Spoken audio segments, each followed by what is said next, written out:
고난중한 특별 새벽 기도의 셋째 날 함께 나눌 말씀의 제목은 고통입니다. 오늘은 고통에 대해서 함께 상고해 보고자 합니다. 이 간호사들은 교육을 받을 때 환자와 함께 머무르는 훈련을 받는다고 합니다. 의사는 아픈 환자를 치료하면 그냥 가잖아요. 환자를 치료하고 나면 그냥 가지만 이 간호사는 그 환자 곁에 머물면서 계속 돌봐야 하기 때문입니다. 요즘 병원에 이제 신방을 가면 병 환자들 신방 가고 싶어도 신방을 하기 어려운 점 중에 하나가 이 통합병동이라는 게 있어요. 간호사들이 보호자 없이 간호사들이 돌보는 병동. 간호사들이 24시간 내내 이제 환자들을 돌보는 시스템이죠. 이 간호사들은 환자들의 온갖 그 흉측한 상처와 수술 자국들, 흘리는 피, 혹은 어떤 고름들, 고통에 몸부림치며 울부짖는 환자들의 호소, 주사를 놔달라라든가, 진통제를 더 놔달라라든가, 아프다든가, 죽겠다든가, 이런 어떤 호소들을 다 감수하면서 환자들 곁을 지킵니다. 마치 창에 찔리고 못에 박힌 예수님처럼 그 죽을 만큼의 고통을 겪는 이들을 지켜보는 일이 쉽지는 않겠지만 그래도 간호사들은 그들 곁에 머물러야 합니다. 마태복음, 누가복음, 마가복음 이 공간복음들은 모두 예수님이 죽어가실 때 여인들만이 그 곁에 머물렀다고 기록하고 있습니다. 물론 이 여인들도 가까이서 보지는 못하고 멀리서만 그 상황을 지켜볼 수밖에 없었을 것입니다. 왜냐하면 로마 군병들이 그 십자가 가까이 가는 것을 허용하지는 않았을 것이기 때문입니다. 하지만 우리가 잘 알듯이 이 십자가 처형은 은밀하게 집행되는 것이 아니라 누구나 볼 수 있도록 공개적으로 누구나 볼 수 있도록 집행이 되었습니다. 이 십자가형을 사람들이 누구나 다 볼 수 있도록 공개적으로 집행한 것은 그만한 이유가 있는데 그 십자가형을 지켜보는 그 십자가에서 고통스럽게 죽어가는 사람들을 보는 그런 사람들을 향한 분명한 메시지를 전하기 위해서입니다. 무슨 메시지냐? 우리에게 저항하면, 로마 제국에 반항하면 너희들도 이렇게 될 거야 라는 분명한 경고의 메시지죠. 로마 제국은 자신들에게 저항하는 사람들을 가장 끔찍한 십자가형에 처함으로써 로마에 저항하면 어떤 꼴을 당하는지를 아주 확실하게 경고합니다. 십자가형에 처형당하는 사람들은 모두 남자들이었습니다. 당연히 남자들에게 그 끔찍한 십자가형은 아주 심한 두려움을 불러일으킬 수밖에 없었습니다. 반면 여자들은 십자가형의 대상이 아니었기 때문에 남자들에 비해서는 십자가에 대한 두려움이 덜했을 것입니다. 남자였던 제자들이 모두 도망치고 사라진 지금 오직 여인들만 끝까지 십자가 곁에 남아 고통 가운데 죽어가시는 예수님을 지켜보았습니다. 그녀들이 그곳에서 지켜보았던 것은 무슨 대단한 영광이나 자랑할 만한 자랑거리나 눈을 즐겁게 해주는 화려한 볼거리가 아니라 참으로 말로 표현할 수 없을 정도로 끔찍하고 놀랍도록 참혹한 고통이었습니다.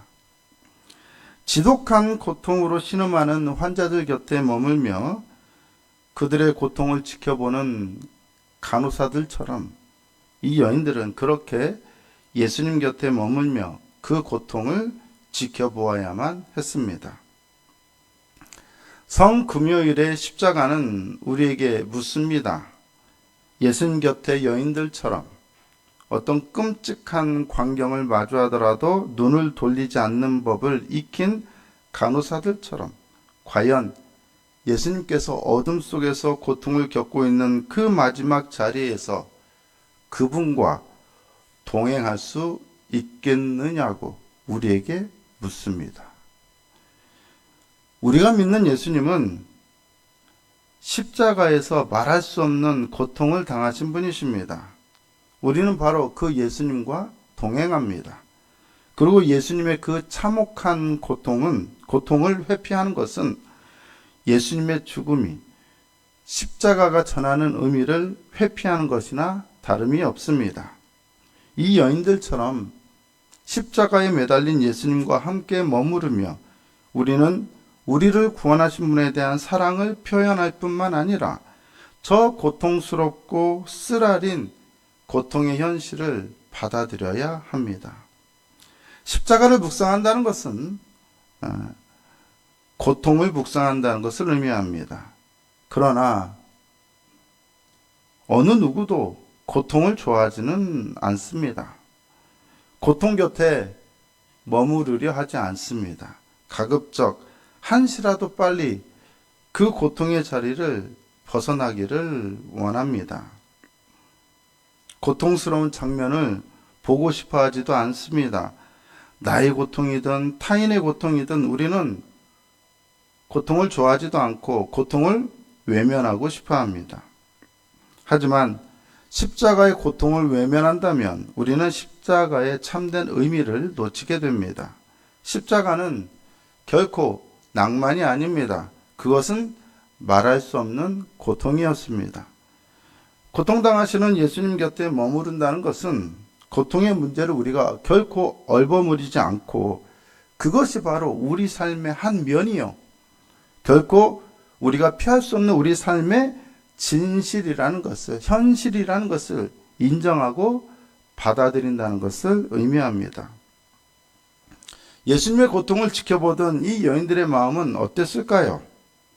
그녀들이 그토록 사랑하던 주님이 십자가 저 위에서 고통으로 인해서 창자가 끊어질 듯한 신음을 삼키며 죽어가시는 모습을 볼 때 그녀들은 과연 무엇을 생각했을까요?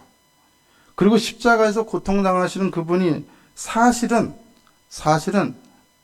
하나님이시라는 것을 생각이나 할 수 있었을까요?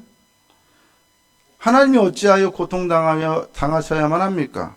고통은 우리 인간의 문제이지 하나님의 문제는 아니지 않습니까?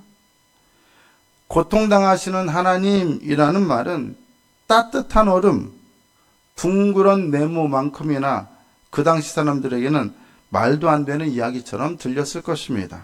하지만 성자 예수님은 고통을 모르시는 분이 아니라 누구보다 심하게 고통을 겪으신 분입니다. 독일 나치에 의한 엄청난 학살을 우리는 홀로코스트라고 부릅니다. 이 홀로코스트의 생존자이자 작가인 엘리 위젤이라는 사람이 회고록을 남겼는데 거기에서 그는 가장 유명한 나치의 유대인 수용소였던 아우슈비츠 수용소에서 있었던 일을 기록합니다. 어느 날 수용소에서 나치는 유대인 어린 소년을 다른 모든 죄수들이 보는 앞에서 교수대에 매달아 처형을 했습니다. 그런데 이 소년은 다른 어른들과 비교해서 몸무게가 너무 가벼웠던 나머지 단번에 숨을 거두지 못하고 밧줄에 매달린 채 무려 30분이 넘는 긴 시간 동안 극심한 고통 속에서 생사의 사투를 벌였다고 합니다. 그 참혹한 광경을 지켜보던 한 수감자가 억눌린 목소리로 절규를 합니다. 대체 하나님은 어디에 있는가? 하나님은 지금 어디에 계시는가? 그때 그 엘리 위젤의 내면 깊은 곳에서 하나의 목소리가 대답을 합니다. 그분이 어디 계시냐고? 하나님은 저기 저 교수대 위에 매달려 계신다. 그렇습니다. 하나님이 어디 계시냐고요? 그분은 저 높디 높은 하늘의 영광스러운 보좌에 고상하게 앉아 계신 것이 아니라 바로 여기 지옥과 같은 고통 가운데서 몸부림치며 십자가에 매달려 계십니다. 십자가에 달리신 예수님을 멀리서 바라보던 그 여자들이 생생하게 지켜본 것이 바로 그것이었습니다. 그녀들은 예수님이 십자가에서 얼마나 모진 고통을 당하셨는지에 대한 분명한 증인들입니다. 극심한 고통을 당할 때 우리는 하나님께서 우리에게서 너무 멀리 계신 것처럼 느낍니다. 내가 당하는 고통에 하나님께서 아무런 관심도 없으신 것 같다고 생각하기도 합니다. 하지만 우리의 눈을 들어 이 여인들처럼 십자가에 매달려 고통당하시는 예수님을 본다면 그러한 생각이 얼마나 터무니없는 것이었는지를 곧바로 깨닫게 될 것입니다.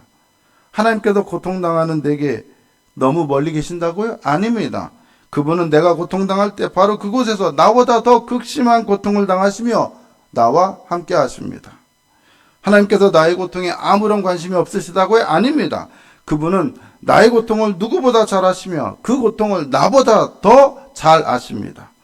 바로 그분이 십자가에서 고통을 당하신 분이시기 때문입니다.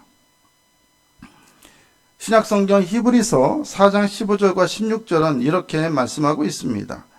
우리에게 있는 대제사장은 우리의 연약함을 동정하지 못하실 리가 아니요 모든 일에 우리와 똑같이 시험을 받으신 이로되 죄는 없으시니라. 그러므로 우리는 궁일하심을 받고 때를 따라 돕는 은혜를 얻기 위하여 은혜의 보좌 앞에 담대히 나아갈 것이니라. 여기 동정하다로 번역된 헬라어는 심파테오라는 말입니다. 심파테오.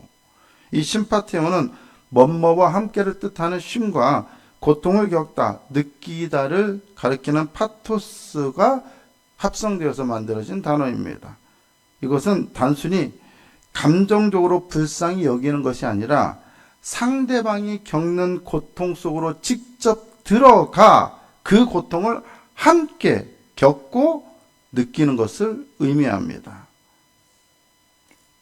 십자가는 우리가 이 땅에서 당하는 모든 고통을 해결하기 위한 것은 아닙니다. 십자가 사건이 있었어도 2000년 전에 그 사건이 있었어도 여전히 우리가 살아가는 이 세상에는 고통이 만연합니다. 십자가는 고통의 문제를 해결하기 위한 것이 아니라 우리가 당하는 그 고통 속에 하나님께서 직접 들어가기 위한 것이었습니다. 세상에서 우리가 당하는 고통에 직접 참여하시고 우리가 당하는 고통을 대신 감당하시기 위해서였습니다. 그리고 고통당하는 모든 사람을 당신의 은혜로 때를 따라 돕기 위해서였습니다. 예수님은 십자가의 극심한 고통과 하나님께 버림받는 영적인 고통까지 모두 겪으셨기에 우리의 어떤 고통과 절망에도 깊이 공감하십니다. 그리고 반드시 그 깊은 고통과 절망에서 우리를 건지셔서 당신의 은혜의 보좌 앞으로 나아가게 해주실 것입니다. 구약성경 이사야 53장 3절은 또 이렇게 말씀합니다. 그는 멸시를 받아 사람들에게 버림받았으며 간고를 많이 겪었으며 질고를 아는 자라. 마치 사람들이 그에게서 얼굴을 가리는 것 같이 멸시를 당하였고 우리도 그를 귀히 여기지 아니하였도다. 여기 나오는 간고라는 말, 한자어로는 어려울 간과 쓸 고를 사용합니다. 히브리어 원어로는 마크 오브라고 하는데 몹시 힘들고 고생스러움을 의미합니다. 육체적인 통증뿐만 아니라 정신적인 슬픔 그리고 마음의 고통까지 다 포괄하는 말입니다. 예수님은 육체적으로도 엄청난 고통을 당하셨을 뿐만 아니라 사람들에게 멸시당하는 슬픔도 당하셨고 아버지 하나님께 버림받는 말할 수 없는 괴로움도 겪으셨습니다.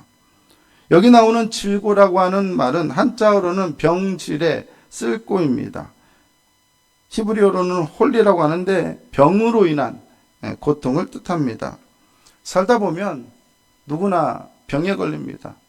뭐 감기 같은 것은 병이라 하지는 못하고 그냥 단순한 질병이라고 할 수 있죠.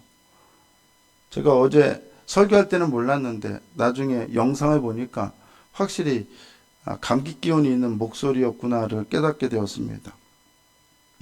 낮에는 그래도 활동을 할 만한데 어제는 잤는데 기침이 너무 나와가지고 잠을 들었다가 한참 깨서 기침 막 하다가 어떻게 잠이 들었던 것 같아요. 간단한 질병만, 감기라는 질병만 걸려도 우리는 고통을 겪습니다. 근데 아주 심한 병에 걸리면 말할 수 없는, 설명할 수 없는, 표현할 수 없는 고통을 겪습니다. 그게 질고죠. 질고는 메시아가 몸이 약했다라는 뜻이 아니라 인간이 겪어야 할 모든 연약함과 병의 고통을 그분이 대신 다 짊어지시고 당하셨다는 것을 의미합니다. 또한 우리의 죄로 인해 병든 우리의 이 인간의 영적인 상태가 그와 같다는 것을 대변하는 말이기도 합니다. 간고를 많이 겪고 질고를 아는 자라는 표현은 예수님께서 인간의 질병과 고통과 슬픔을 너무나 잘 아신다는 것을 의미합니다. 왜 그렇습니까? 그분이 십자가에 달리시는 고통을 겪으셨기 때문입니다. 십자가에서 흘리신 주님의 피와 그 상처는 우리의 찢겨진 삶과 상한 감정, 말할 수 없는 삶의 고통을 어루만지는 근거가 됩니다. 고통을 아는 사람만이 고통을 당하는 사람을 진정으로 위로할 수 있습니다. 고통은 피할 수 없는 우리 삶의 현실입니다. 세상에 끔찍한 십자가가 있다는 것은 바로 그것을 의미합니다. 그리고 예수님이 십자가에 매달리셨다는 것은 우리의 고통을 외면하신 것이 아니라 그 고통에 친히 예수님께서 들어가셨다는 것을 의미합니다. 그것은 고통당하는 인간과 함께 하시고 그들을 돕기 위해서입니다. 그리고 궁극적으로 구원하시기 위해서입니다. 지금 당장은 우리가 당하는 이 고통의 원인과 이유를 알 수 없습니다. 또 그 고통이 우리를 어떻게 바꾸고 변화시킬지도 모릅니다. 그러나 분명한 것은 우리가 당하는 고통을 나 혼자만 겪거나 아는 것은 아니라는 것입니다. 우리 주님이 나의 고통과 함께 하십니다. 여인들이 예수님의 십자가 곁을 떠나지 않고 머물러 고통당하시는 그 모습을 끝까지 지켜본 것은 그분이 결코 고통을 모르는 분이 아니라는 것에 대한 확실한 증거입니다. 이제 고통당하신 분으로서 우리 주님은 우리의 곁을 결코 떠나지 않고 우리와 함께 하십니다. 그리고 고통을 이겨낼 수 있도록 인내할 수 있도록 도우시고 끔찍한 고통에도 불구하고 혹은 끔찍한 고통 때문에 혹은 그 고통을 통하여 우리를 회복하시고 구원하시는 놀라운 역사를 이루십니다. 고통에 대한 하나님의 대응은 당장 고통 없는 세상을 만드시는 것이 아니라 고통당하는 우리와 함께 십자가를 통해 함께 하시는 것이며 고통에도 불구하고 하나님의 끊임없는 돌보심과 인도하심으로 우리를 결국 구원과 회복으로 이끄시는 것입니다. 십자가는 바로 그것을 우리에게 말씀해 주시는 가장 분명한 하나님의 계시입니다. 우리는 십자가의 고통을 외면해서는 안 됩니다. 그리고 십자가에서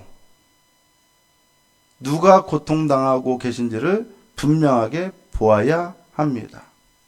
그리고 그 고통이 나의 고통과 전혀 상관없는 고통이 아니라 바로 나의 고통 때문이며 나의 고통을 위한 것이며 바로 궁극적으로는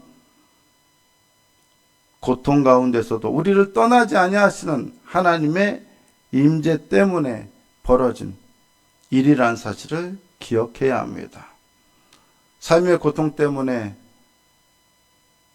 너무나도 어지러워서 제대로 서 있을 수 없을 정도로 혼란스럽고 괴로울 때, 바로 그때 우리는 십자가를 바라보아야 합니다. 그리고 그 가운데서 말할 수 없는 지옥과 같은 고통을 당하시는 예수님이 바로 나를 위하여 고통당하고 계신 그 모습을 보아야 합니다. 그때 우리는 우리 고통 속에 함께 하시는 하나님을 믿게 될 것이며 알게 될 것이며 경험하게 될 것입니다. 고통은 사라지지 않지만 그 고통에도 불구하고 우리는 파멸에 이르는 것이 아니라, 그 고통이 우리를 집어삼키는 것이 아니라 언젠가는 우리는 회복에 이르게 될 것이고 구원에 이르게 되는 것을 경험하게 될 것입니다. 그것은 전적으로 우리 주님께서 십자가에 달리셔서 고통당하신 분이셨기 때문입니다. 사랑하는 성도 여러분, 고통 가운데 있는 성도 여러분, 고통 때문에 괴로워하시는 성도 여러분, 십자가에 달리신 예수님, 그분의 고통이 오늘 우리에게 주어진 하나님의 분명한 대답인 것을 들으시고, 여러분의 고통 때문에 외롭고 힘들고 절망스러울 때, 그때 더욱 십자가에 달리신 예수님을 보므로 큰 위로와 확신과 소망을 얻고 그 고통을 이겨낼 수 있는 힘을 얻어 그 고통에도 불구하고 하나님의 이끄시는 놀라운 구원과 회복의 자리, 은혜의 자리로 결국 이르게 되는 우리 모두가 될 수 있기를 예수님의 이름으로 축복합니다.